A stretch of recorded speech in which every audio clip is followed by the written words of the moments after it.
धन्यवाद देतो। अकस्मात एवढ्यासाठी बोलवलं की तुम्हाला सगळ्यांना कल्पना आहे महाराष्ट्रावरती अतिवृष्टीचं संकट आहे।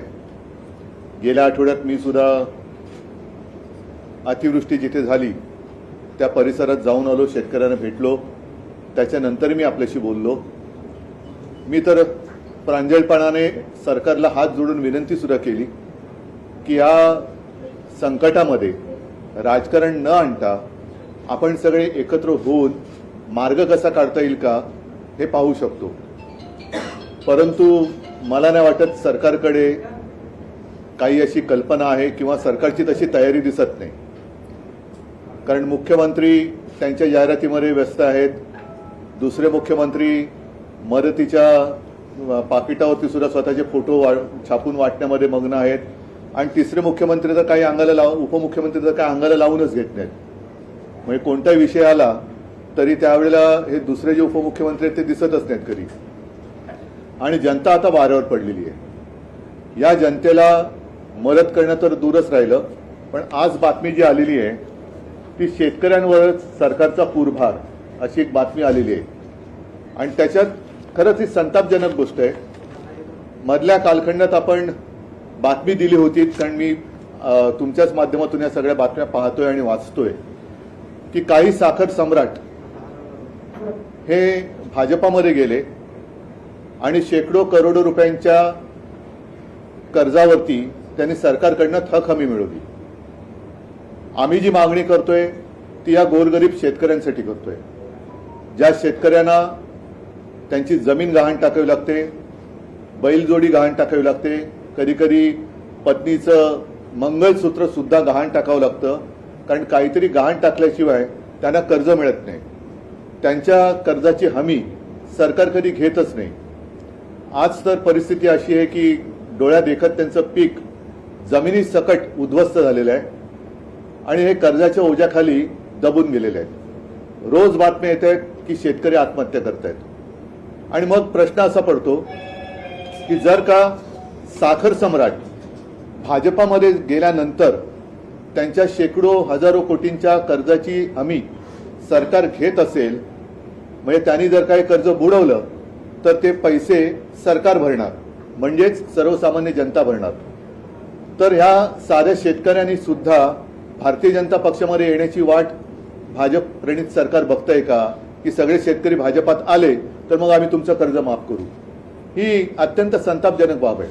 आणि त्याच्यात भरीस भर म्हणून या कारखानदारांना थक हमी मिळते, पण आता सरकारचा पूरभार, ज्याला पूरभार हा शब्द व्यवस्थित वापरलेला आहे, बाधितांना मदत करण्यास ऊसासाठी प्रति टन 15 रुपये कपात।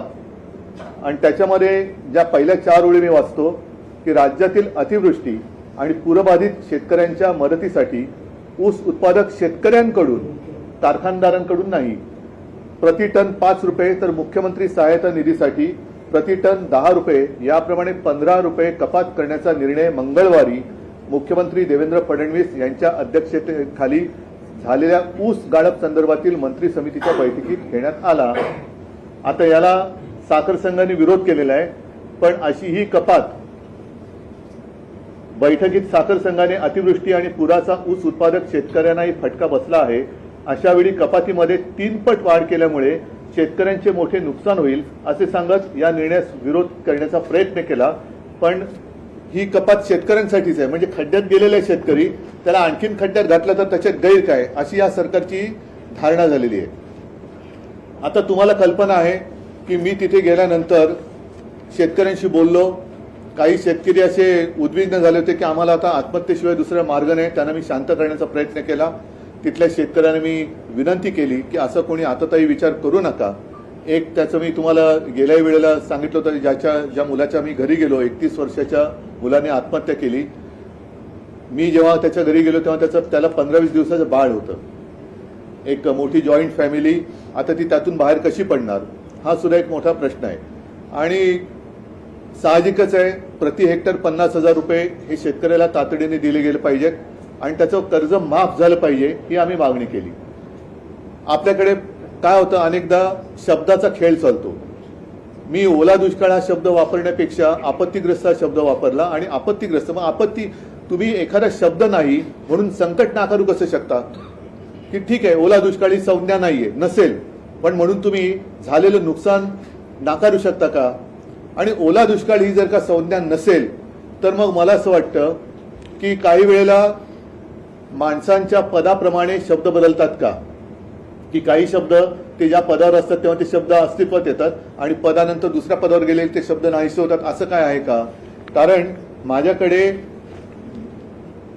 अत्यंत कनवाळू, जागरूक असं विरोधी पक्ष नेत्यांचं एक पत्र आहे तत्कालीन मुख्यमंत्र्यांना. म्हणजे मीच होतो तेव्हा, तत्कालीन मुख्यमंत्री मी जेव्हा होतो तेव्हा तत्कालीन विरोधी पक्ष नेते हे आजचे सन्माननीय मुख्यमंत्री महोदय देवेंद्रजी फडणवीस होते. आणि त्यांनी तेव्हा मुख्यमंत्र्यांना एक पत्र दिलं होतं. त्या पत्रात